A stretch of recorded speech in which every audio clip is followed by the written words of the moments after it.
ராகு 2ஆம் இடத்தில் இருக்கும் பொழுது வார்த்தைகளில் ஜாக்கிரதையா இருங்க. அவ்வளதான். வார்த்தைகள்ல கெட்ட வார்த்தை வரும். ஃப்ளோல ஏதாவது தப்பா சொன்னீங்க, ஒரு ஃப்ளோல வந்துருங்க. அண்ணே வாழ்க்கையில முன்னேறணும்னா என்னண்ணே செய்யணும்? அளவா பேசணும். நெக்ஸ்ட்டு புத்திசாலித்தனமா பேசணும். அதான் நெக்ஸ்ட்டுன்ட்டனே. அந்த மாரி இந்த 2ஆம் இடத்து ராகு படபட படபடன்னு பேசிருவாங்க. ஒரு 4 மெசேஜ் அனுப்புவாங்க. ரிப்ளை வரலன்னா, "பாத்தியா இப்படிதான் பண்ணிட்டியா? என்ன நீ மதிக்க மாட்டேங்கிற? முன்னொரு காலத்துல எனக்கு மெசேஜ் பண்ணிட்டு" கட கட கட கடன்னு பேசிருவாங்க.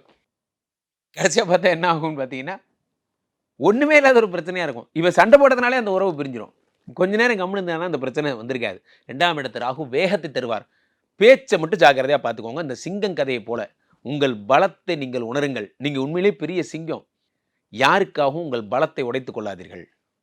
நான் இப்படி பண்ணிட்டு இருந்தேன். இதுக்காக இந்த இந்த இந்த இடத்துல வந்து இதுக்கு பிரான்சைஸ் கிடைச்சா பரவால்ல. நான் சொந்தமா பிசினஸ் பண்ணிட்டு இருந்தேன். இன்னொருத்தரோட பிரான்சைஸ் ஜாயின் பண்றேன். பரவால்ல என் தகுதிக்கு கம்மியா நான் போய் கூவி கூவி விக்கிற மாரி வரும். பரவால்ல. வேண்டாம். அத பண்ணாதீங்கன்னு தான் சொல்றேன். உங்க கடையே நல்லா ஓடும். நம்புங்க.